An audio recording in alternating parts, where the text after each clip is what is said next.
Be me, 24 years old, overnight shelf stocker at a big box hardware store in Columbus, Ohio. Yes, I work 10 p.m. to 6 a.m. moving lumber displays and restocking power tool batteries and trying not to fall asleep in the paint aisle. It is exactly as glamorous as it sounds. The overnight shift has its advantages, though. The store is quiet, the customers are basically zero, and the crew is small enough that everyone knows everyone. It has exactly one disadvantage, which is that my entire social life exists in a window between 7 a.m. and 2 p.m. when normal humans are at work. Which means my social life is essentially Mrs. Patterson at the laundromat, and my buddy Greg, who also works nights, and whose schedule matches mine by accident. Greg is 26, used to do warehouse fulfillment, switched to our store 8 months ago, and his primary personality traits are an encyclopedic knowledge of 90s action movies and a complete inability to eat anything that isn't either pizza or a burrito. It's a spectrum, Greg always says, and pizza and burritos cover the whole spectrum. Greg, those are two foods, and they cover the whole spectrum. So that's my life. Quiet, predictable, night shift, Greg, the paint aisle. Then 6 months ago, our store hired a new day shift supervisor named Priscilla, and I need you to understand that Priscilla is the kind of person who enters a room, and the room immediately feels like it should have prepared better. She's 26, tall. Red hair she wears in a braid that she has weaponized as a prop in every conversation because she flips it over her shoulder when she's making a point she wants to land, and she has a laugh that I can describe only as aggressively contagious. She runs the day shift hardware department with the efficiency of someone who genuinely enjoys making a complicated system run smoothly, which I respect professionally and find alarming personally. I know all of this because the overnight crew and the day crew overlap for exactly 1 hour, 6 a.m. to 7 a.m., when we're doing handoff. I learned Priscilla's name on day 2. I learned her entire work philosophy on day 4. I learned that she grew up in Cincinnati and has opinions about the best Skyline Chili location on day 6, which is a level of personal information that I did not initiate. "You've never had Skyline Chili?" she said, genuinely offended, like I'd told her I'd never seen sunlight. "I'm from Cleveland. We have our own thing." Cleveland does not have its own thing. Cleveland has sadness and a river that caught fire once. That was in 1969. It only happened once. It only needs to happen once. That's the whole point of the story. This is how I learned that Priscilla argues the way some people play competitive sports, with her whole body, fully committed, no interest in mercy. Over the next few weeks, the 1 hour overlap became a thing. Not a scheduled thing, not a planned thing, just a thing that happened where we'd end up in the break room at the same time and talk until one of us had to actually go do our job.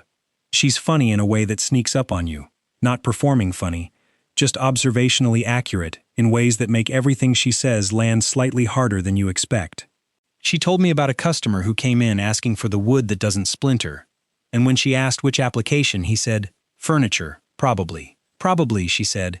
He came to a hardware store, not entirely sure if he was going to make furniture.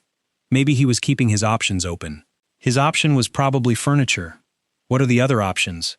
A raft? A catapult? I'm laughing at this memory right now, which is information about my mental state that I will not process further. The problem, and there is a problem, is that Priscilla started making it obvious. Not immediately, it built up gradually like a hardware store slowly filling with inventory nobody ordered. Week 3, she brought coffee to the break room handoff and there were 2 cups. I didn't know how you take it. Black is fine. You're one of those.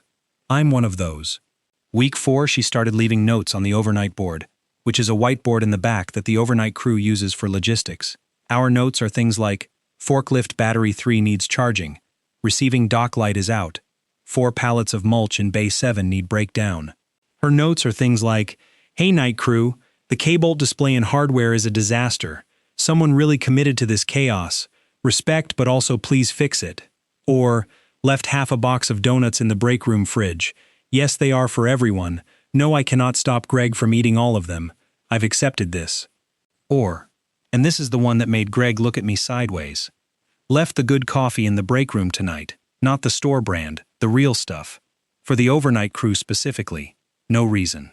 No reason, Greg said, reading the note. She's just being nice to the crew. She wrote specifically overnight crew. She didn't write overnight crew. She wrote the Overnight crew. With a the. That's a specific the. Greg, please eat your burrito. I'm just saying, the is doing a lot of work in that sentence. I didn't say anything to Greg because Greg was correct, and I didn't want him to be correct. Week 5. The overlap coffee conversations started running past the hour into hour and 15, hour and 20, which meant I was staying late and she was coming in early, and neither of us was acknowledging that this was what was happening. She asked me questions the way journalists ask questions, like she actually wanted the answers and was paying attention to them. She asked about Cleveland, about what it's like to grow up near the lake, about why I ended up in Columbus, about the overnight shift, whether I liked it or was just used to it. I told her I genuinely liked the quiet of it, the way the store feels different at 3 a.m., like a different building, all the urgency gone out of it. That's actually beautiful, she said, in a very specific sad way. I'm going to need you to pick one. It's both. That's the thing about beautiful sad things. They're not one or the other. Week 6, I realized I was getting dressed for handoff differently than I was getting dressed for the rest of the shift. I noticed this and found it embarrassing and filed it under things I will not think about, alongside Greg's analysis of the. Week 7, she asked if I wanted to get food after my shift on Friday. There's a diner on 5th that's open at 6 a.m. I've been wanting to try it. It's supposed to be good. And here is where I made the decision. Because I wanted to say yes. I want to be very clear about that. I wanted to say yes, and the reason I didn't was not because I didn't like Priscilla. The reason was, Priscilla is my coworker. Not technically my direct supervisor. The shift overlap means we're in adjacent departments. But we work in the same building. We see each other daily. The store is the kind of place where everyone knows everything about everyone, and I have watched what happens when two people at this store date. I watched Marcus from Lumber and Denise from Checkout date for 3 months, and break up, and then spend 4 months making every shared space feel like a weather event. I watched Kevin from Garden and Tamara from Returns fall out over something nobody would explain clearly, and restructure the entire break room's social geography. I know what happens. I also know that I'm the overnight guy, the quiet one, the one who doesn't make waves, and starting something I'd have to see every day at 6 a.m., whether it went well or badly, felt like a risk I wasn't willing to take with the one job that was currently paying my rent. So I said, I'm going to pass, but thanks. She looked at me for a second. Just the diner. Nothing serious. I know. I just don't think it's a good idea. Work and all that. We're not in the same department. I know. I'd rather keep it clean, you know? A pause. Very brief. Okay, she said. Totally fine. And she smiled and picked up her radio and went to her department, and the conversation was over. I told Greg. Greg was eating a burrito at the time and he put it down, which is a gesture of significance. He turned her down. Yes. Priscilla. Yes. The one who brings the good coffee. Greg. The one with the notes. I'm aware of who I turned down. Why? I explained the Marcus and Denise situation, the Kevin and Tamara situation, the general principle of keeping work clean. Greg picked up his burrito, which means he'd processed the information. Those are valid reasons, he said. Thank you. Those are also reasons that a person makes when they are scared and want cover. Eat your burrito, Greg. I'm just saying the reasons are valid and they're cover. Those aren't mutually exclusive. Just like pizza and burritos cover the whole. Greg. Eating. So that was that. Friday I did my shift, did handoff. Priscilla was normal, professional, the same as always, and I went home and went to sleep and thought, good, this was the right call. The notes on the overnight board continued. That was the first thing I noticed. They didn't stop. Monday Bay 9 shrink wrap is almost out. Ordered more. Should be in Thursday. Also, someone left a tape measure on top of the bathroom paper towel dispenser. I'm not asking questions, just noting. Wednesday. The good coffee is in the break room again. The store brand tastes like the concept of coffee rather than actual coffee. Friday. The K-Bolt display is chaotic again, which suggests someone on the overnight crew has a vision I don't understand yet. I respect the commitment. Normal, professional, funny, addressing the crew as a unit, but also she started showing up to handoff first. Not every day, maybe 3 out of 5, but enough that it was a pattern. She'd be there when I got to the break room, coffee already going, and we'd talk for the overlap hour like nothing had changed. Because nothing had changed. That's the thing. She said okay, and she meant okay. She wasn't doing a thing. She was just continuing to be Priscilla.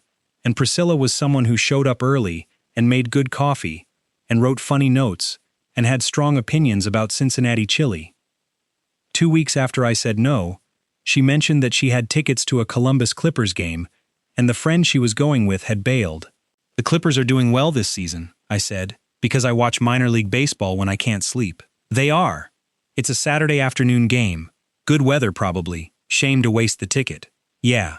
Anyway, and she moved on to talking about a shipment issue in hardware, and that was the end of that. Greg, who had been eavesdropping from approximately 4 feet away while pretending to read the shift schedule, came over after she left. She told you about the ticket. She mentioned the game. She told you about the ticket. She said shame to waste the ticket. Greg, you were listening. I'm always listening. That's not the point. The point is, she told you about the ticket. She was making conversation. She was making a specific conversation about a specific extra ticket. I said no. You didn't say anything this time. I changed the subject. Greg stared at me. You changed the subject. Yes, to the shipment issue. It's a legitimate issue. She's going to the game alone now, because you talked about a shipment. Greg, I made a decision and I'm sticking to it. Greg went back to his burrito. Okay, he said, thank you. I'm going to note for the record that you're an idiot, and then I'm going to drop it. Nodded, dropped. 3 weeks after I said no, something happened that was not part of anyone's plan. It was a Tuesday at 5:45 in the morning, and I was on a ladder in the plumbing aisle restocking pipe fittings, and I stepped wrong on the second rung from the top, and the ladder shifted, and I came down badly. Not a horror movie fall, more of a controlled disaster. I grabbed the shelf on the way down, slowed the impact, but I landed on my right ankle at a bad angle, and I definitely felt something that felt like a wrong thing felt. I sat on the floor of the plumbing aisle at 5:45 a.m., surrounded by PVC fittings, and assessed my situation. The situation was, I could put weight on it, but it was unpleasant. The shift was ending in 15 minutes. I was going to drive home and ice it and figure out the rest later. I was attempting to get up when Priscilla appeared at the end of the aisle. She was in early, which had become her thing. She saw me on the floor and covered the distance between us in a way that suggested she had moved fast, without technically running, which is a skill. What happened? Ladder incident. I'm fine. You're on the floor. I'm assessing from the floor. Let me see. She crouched down with the practical efficiency of someone who knows first aid, and before I could object, she was checking my ankle with hands that were careful and sure, and not asking permission. Does this hurt? A little. Does this hurt? Yes. Okay, so that's a maybe sprain. It's fine. It's not fine, but it's probably not broken. You need to ice it immediately, and you shouldn't be driving. I drove here, and now you're on the floor. The situation has developed. The situation had indeed developed. She helped me to the break room, got ice from the freezer, found an ace bandage from the first aid kit with the speed of someone who knows exactly where the first aid kit is, and wrapped my ankle with the competence of someone who has done this before. You're good at this, I said. I was a camp counselor for 4 summers. You deal with a lot of ankle situations. I didn't know that. There are things about me you don't know, she said. Not mean, just a fact. She called a rideshare for me. Not asked if I wanted her to call one. Just called one. You didn't have to. You can't drive on that. Don't be dramatic. I'm not being dramatic. I'm being independent. Those are the same thing when you have a bad ankle in a car. I got in the rideshare. She stood at the store entrance and watched to make sure I made it in without eating it on the curb, which was practical, and also made me feel approximately 12 years old, in the best possible way. I texted her when I got home. Made it, thanks.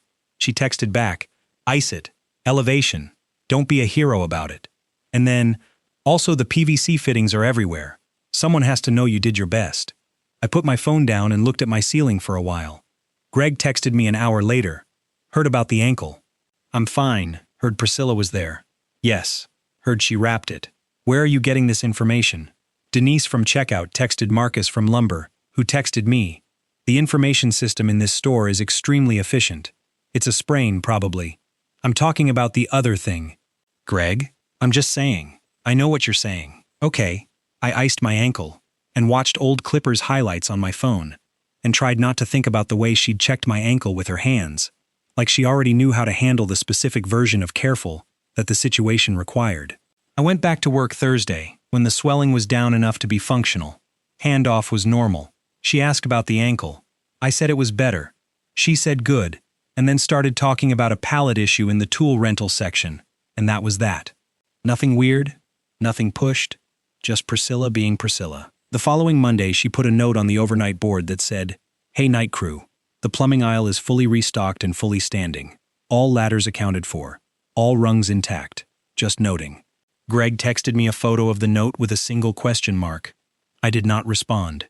5 weeks after I said no, we had a store meeting, which happens quarterly, and which everyone attends regardless of shift, because it's mandatory, and the store manager Dale takes attendance. Dale is 52, has worked in hardware retail for 25 years, and gives the same quarterly meeting speech every quarter, which I respect for its consistency. And the meeting is at 8 a.m., which means I am there on 2 hours of sleep, looking like exactly what I am. Priscilla sat down next to me. Not across from me. Next to me. The room has 12 chairs arranged around a table, and she sat in the one directly to my left, which meant for 45 minutes I had to be in the specific proximity of someone who smells like cedar and good shampoo, while Dale explained the Q3 inventory goals. She didn't say anything weird. She passed me the agenda sheet when it came around. She wrote a small note on a corner of her copy of the meeting notes, turned it so I could see. Dale has said Q3 inventory goals 4 times in 3 minutes. I wrote back, "It's a quarterly meeting. Everything comes in 3s or 4s. She wrote, "New rule. Every time he says Q3 inventory goals, we have to take a drink." I wrote, "I have water." She wrote, "Me too. We're going to be so hydrated by the end of this." By the end of the meeting, I had counted 11 Q3 inventory goals and consumed approximately 30 ounces of water, which is the most fun I've had at a mandatory meeting in my life, and I was fully aware of what was happening and refusing to name it. After the meeting, in the parking lot, she said, 11. I counted 11 too. New personal record for Dale. He's passionate about Q3, she laughed. The full one. And I watched it happen, and filed it directly under things I will not think about. Good meeting, she said, absolutely not meaning the meeting. Yeah, I said, absolutely knowing what she meant. She went inside. I sat in my car for 5 minutes before driving home. Greg had not attended the meeting because Greg had the day off, but he texted me at 9 a.m. How was the meeting? Fine. Fine. Or, Priscilla, fine. It was a meeting, Greg. Those are not mutually exclusive. I turned my phone over and went to sleep. 6 weeks after I said no, I was doing an aisle reset in the electrical section at 2 a.m., which is a solo job that involves moving every item on a 40-foot section of shelving to new positions, and which takes about 3 hours and produces a specific kind of meditative headspace where you stop thinking about much of anything. I was in that headspace, about halfway through the reset, when I found something on the shelf behind a box of 15-amp breakers that had been moved for the reset, a folded piece of paper, the kind that lives on the overnight board. On the outside, in handwriting I now recognized, for the overnight crew specifically. I unfolded it. It said, "I know you said no and I'm not trying to make it weird. I just want you to know that the reason I keep showing up early isn't some plan. I genuinely like talking to you. That's it. That's the whole thing. If that's something you want to keep doing, the coffee's on me. If it's not, that's okay too. No answer needed." I stood in the electrical aisle at 2 a.m. holding this piece of paper for a while. Then I folded it back up and put it in my shirt pocket and finished the aisle reset. I did not sleep well that morning. My face when I told her no, and she didn't argue. She just left a note in the electrical aisle, 6 weeks later, like a human being. Be me. 6 weeks and 2 days after telling Priscilla no. The note is in my apartment in the drawer of my nightstand, which is where I put important things I haven't decided what to do with yet. It's been there for 2 days. I've read it 3 more times. Each time it says the same thing. This is not a note that is trying to undo my decision. It's not a note that's pushing. It's a note that says, here's what's true on my end, and I'm not asking you to do anything about it. The problem with the note is that it is the most frustrating possible response to a rejection, because it leaves me with nothing to push against. When I said no to the diner, I had reasons. Good reasons. The Marcus and Denise situation, the Kevin and Tamara situation, the general principle, the clean edges I like to keep around the one part of my life that's working. Those reasons are still true. They are also suddenly much harder to look at because the note exists.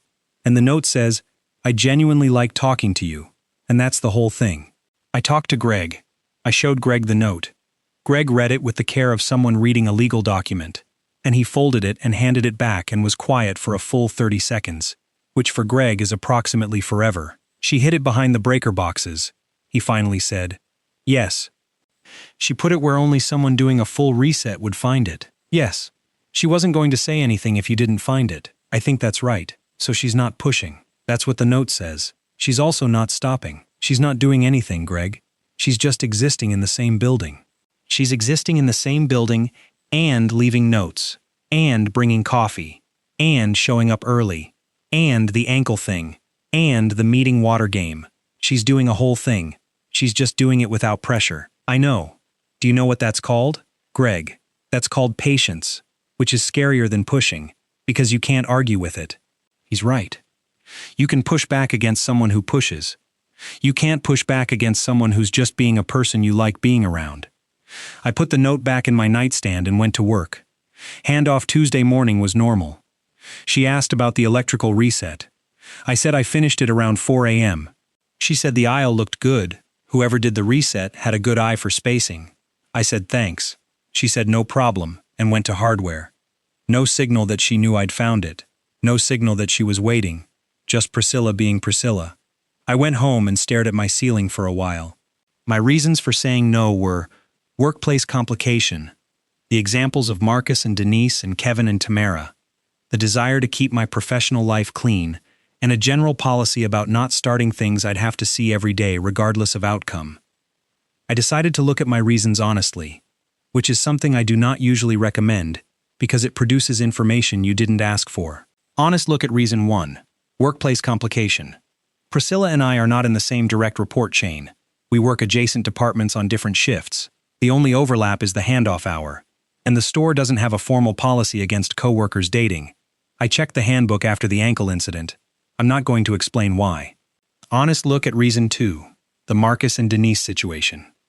Marcus and Denise dated for 3 months, broke up because Marcus stopped communicating about anything outside of work topics, which is a Marcus problem, not a general dating at work problem. Honest look at reason 3, the Kevin and Tamara situation. Kevin and Tamara's falling out had nothing to do with romance. It was a scheduling dispute that escalated. They were never dating. I had assumed a connection that was not there, which means this reason is based on incorrect information. Honest look at reason 4, general policy. My general policy is a thing I made up based on a vague anxiety about disruption.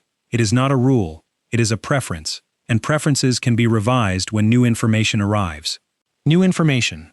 There is a woman who hid a note behind the 15-amp breaker boxes and said no answer needed, and she meant it, and that's who she is. I got out of bed, which was not a small act at 10 a.m. after a night shift, and I texted Greg, "I'm going to do something." Greg's response came in under 30 seconds. Finally, "I need you to not make a big deal of this. I'm going to make exactly the right amount of deal of this, which is a significant deal, but not a big one. Greg, what are you going to do?" "I'm going to go to the store." "The store is open." "Yes." "I'm going to find her. She's on day shift. She'll be in hardware." "I know. It's 10 a.m. "I know. You worked last night." "I know." A pause. "You look terrible when you've been up all night." "Thank you, Greg. I'm saying this because I care about the outcome. I'll shower. Shower, brush your teeth, wear the green shirt. You have opinions about my shirts. The green shirt fits better and makes you look like a person who slept. The gray one makes you look like someone who used to be a person who slept." I showered. I wore the green shirt. I drove to the store at 11:30 a.m., which is a time I am almost never awake and in public, and I walked through the front entrance like a customer. The hardware department is in the back right corner.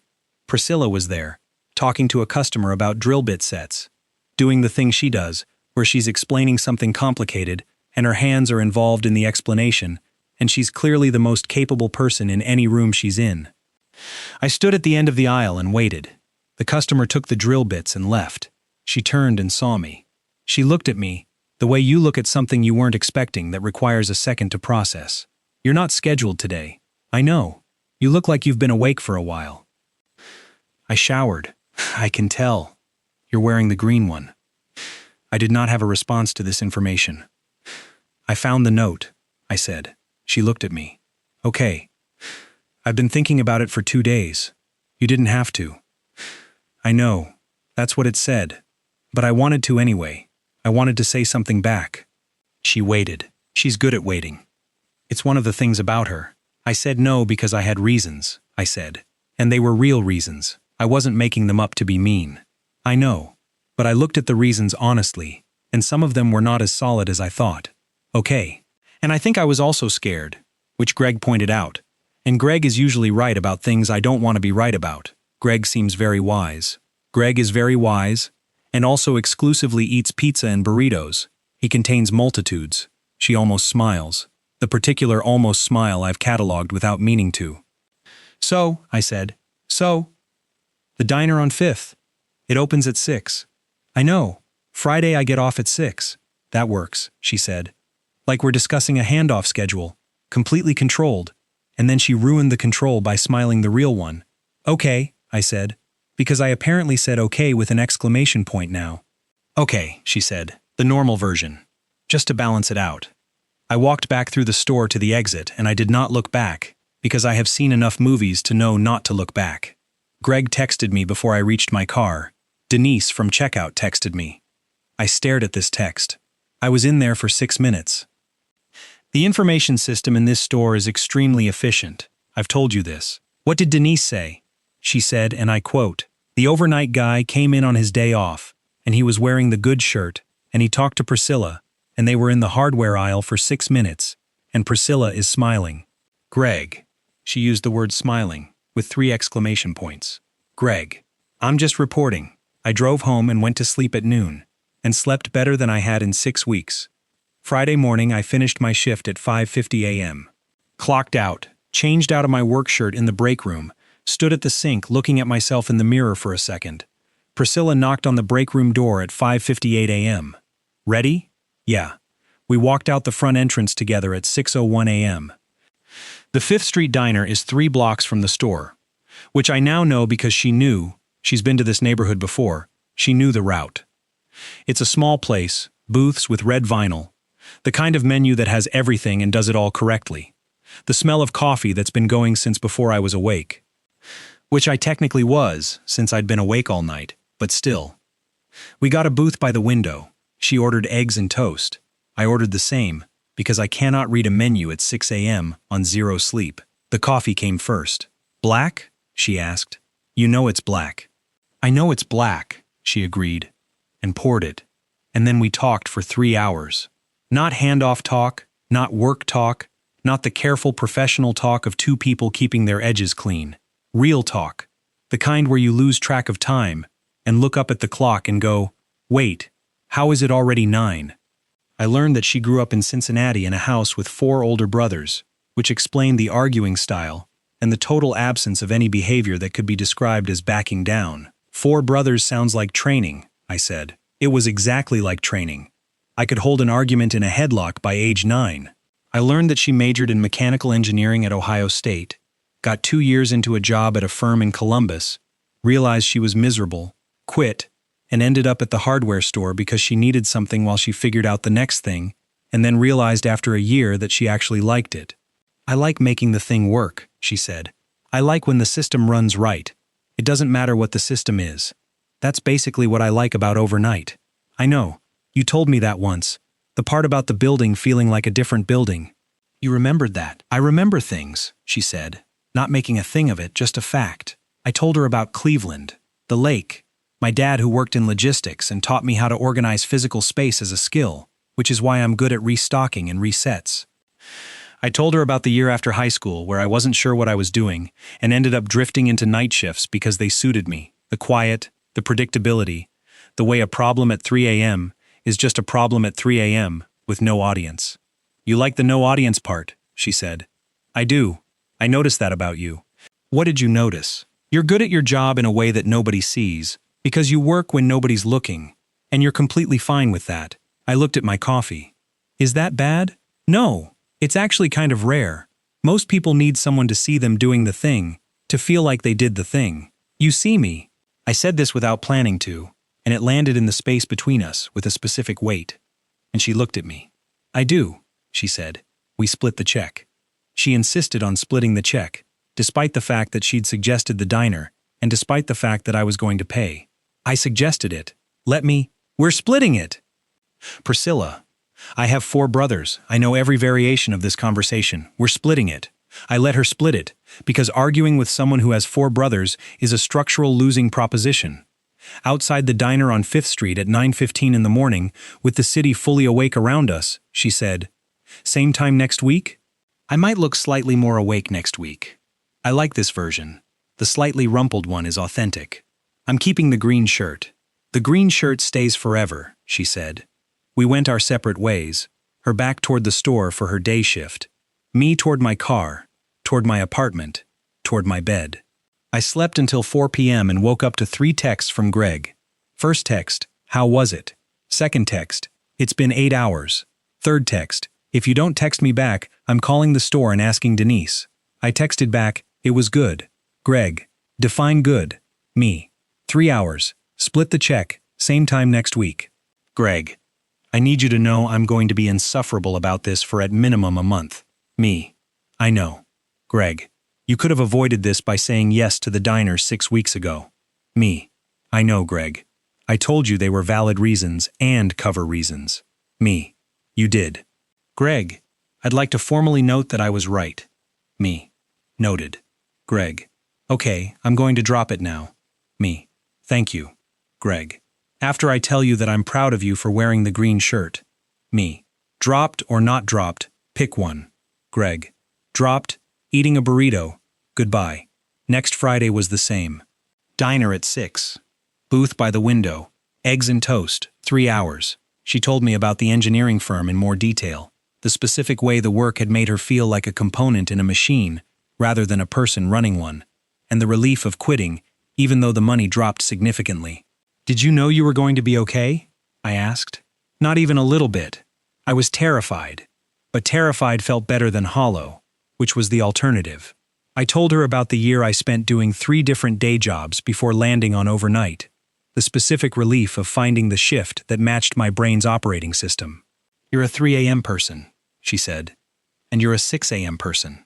Technically, I'm a whenever the hardware department needs me person. Those overlap. They do, she said. I've noticed that. We split the check again. I lost the argument again. I was starting to think losing this argument was part of the plan.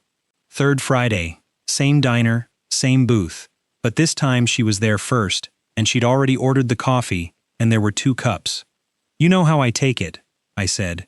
I know how you take it, she said, same echo as the first time, 6 weeks ago in the break room, except different. After breakfast, she said she'd been talking to an engineering contact about a project manager opening at a firm downtown, a step sideways from the engineering track but closer to the systems work she actually liked.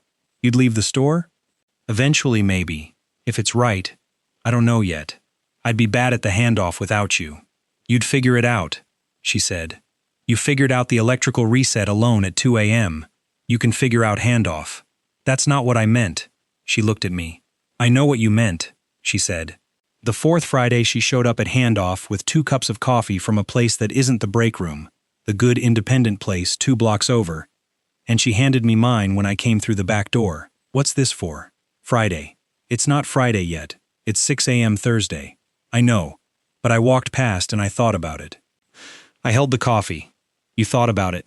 I think about you pretty regularly. This is established information. Priscilla. Yes? I kissed her in the back hallway of a hardware store at 6 a.m. on a Thursday, which is possibly the least romantic setting in recorded history, and it was perfect. She made a small sound of surprise, and then immediately was not surprised at all, just completely present, the way she is about everything. Greg came around the corner from the receiving bay 30 seconds later. He stopped. He looked at us. He said finally, loud enough to echo off the metal shelving units. Greg, I said, I have been waiting 6 weeks for this. We're aware of the timeline. I told you the was doing a lot of work in that sentence. Priscilla looked at me. Long story. For the overnight crew specifically, Greg said. Still doing it. Walking backward toward the lumber department. Greg, I will tell Dale you've been vaping in the receiving bay. I've never vaped in my life. That's slander. Also congratulations. Also I'm eating a burrito tonight in your honor. He disappeared around the corner. She was laughing now, the full one. Your friend is incredible. He contains multitudes, I said. As established. How long has he known? Since approximately the second week of the good coffee. I brought good coffee for the crew. He clocked the specific the. She looked at me for a second, and then laughed again. Okay, he's observant. Frighteningly so. She fixed the collar of my work shirt, which did not need fixing, just a thing hands do.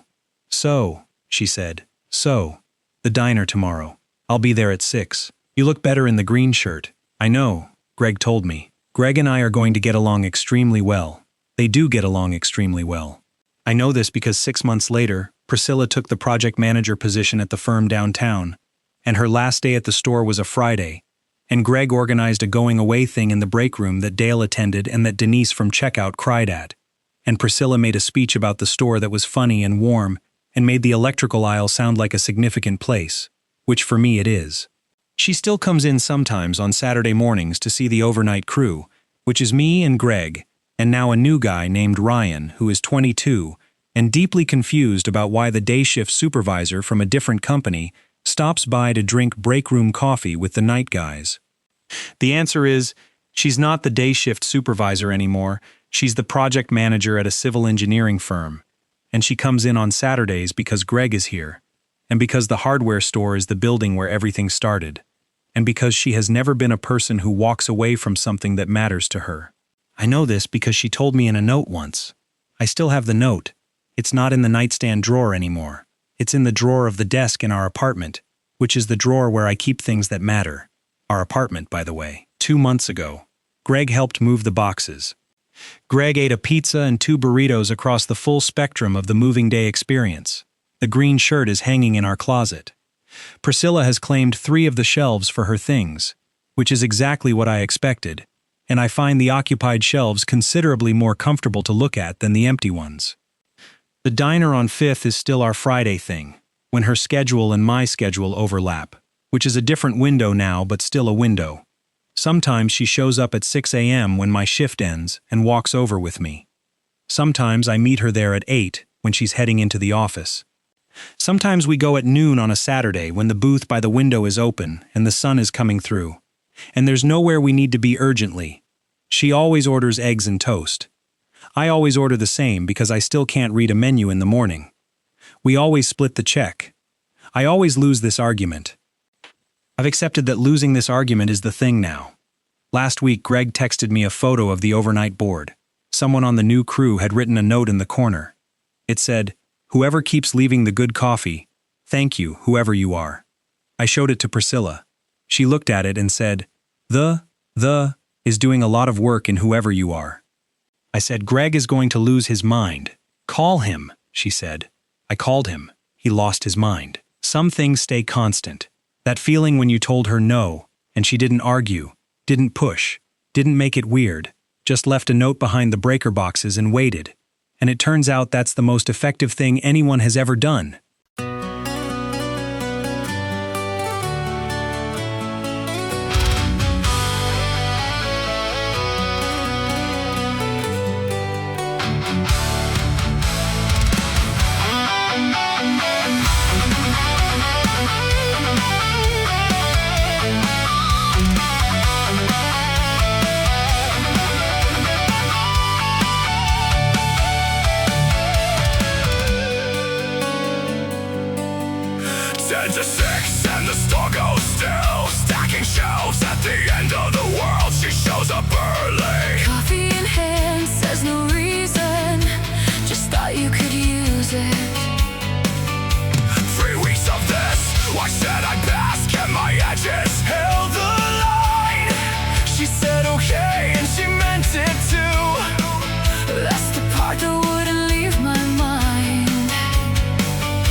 fear and fear. Dressed up in practical clothes, you still fear. Just wearing gear. She left a note behind the breaker box, said no answer needed, take your time. I showed up on my day off in the green shirt. Walked 3 blocks to the hardware aisle. She wasn't waiting. She was working, just doing what she always does. And I said the thing I should have said in week 1. Because that's what finally was. Greg said valid reasons can still be cover. Greg's almost always right. I wore the green shirt, walked through the front entrance at 11:30 in the daylight. She said you look like you've been awake a while. I said I showered. She said